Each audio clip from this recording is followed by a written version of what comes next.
But you know what? There's a whole bunch of people who are very cynical, and they say, well, bring it on. Let's get rid of what we have right now. Let's get rid of liberal democracy. Let's get rid of a large middle class. Let's get rid of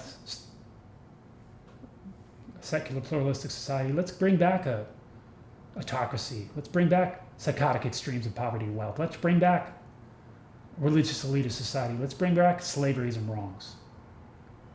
And you know what? It might actually turn out that this is what ends up happening to us. Because why? Because there are a bunch of people who think that this set of living arrangements better reflects, or better, their pessimistic myths suggest these set of living arrangements, and they want to be correct.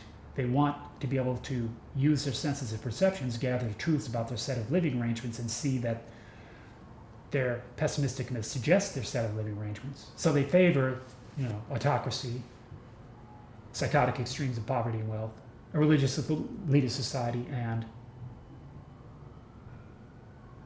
slaveries and wrongs. You see, they think that the most important thing in the world is achieving salvation through indoctrination. Now, guess what? Salvation through indoctrination is a losing cause. Because why? Because we're all born into this world naked, ignorant, and infantile. Therefore, try as they may, they're never going to be able to get to every person, indoctrinate them, and therefore by save them. Right? There's going to always be people who they can't reach. Now contrast that with a belief in the value of the most optimistic myths. The most optimistic myths are: Mother God bestows infinite love, divine forgiveness, eternal freedom, and unifying grace upon all of her soul children. We are saved, we have been saved, we always will be saved. There's nothing that we need to do in order to be saved. Now that, just that idea alone must be extremely threatening and scary to people who are attempting to convince people to hand over 10% of their income for the rest of their lives in exchange for a lifelong indoctrination in the lie that a myth is a truth. That must be extremely scary for them, because I'm messing with their livelihood, right? They're trying to con people into giving them money in exchange for an indoctrination that they claim will bring about a salvation.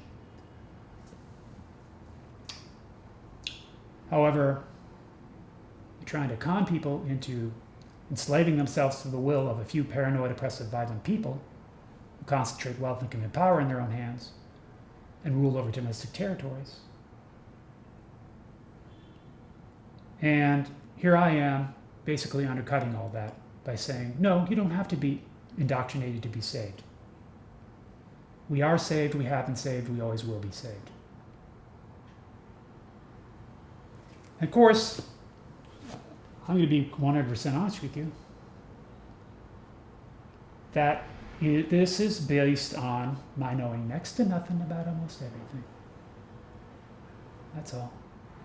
I'm not claiming an ability to know something more than next to nothing about almost everything. I'm claiming that we know next to nothing about almost everything. I know next to nothing about almost everything. You know next to nothing about almost everything. These religious authority figures know next to nothing about almost everything. And the few paranoid, oppressive, violent people who rule over domestic territories know next to nothing about almost everything. Now, they may know a whole lot of things that we don't know. But if you add it all up, it still adds up to the same thing. Next to nothing about almost everything. So keep that in mind when you encounter people who are trying to convince you that they know something more than next to nothing about almost everything. These are con artists, and they're attempting to gain power over you, to influence you. And usually, when in the case of practitioners of discovery religions, it is they're trying to gain influence over you so as to convince you to enslave yourself to the will of a few paranoid, oppressive, violent people.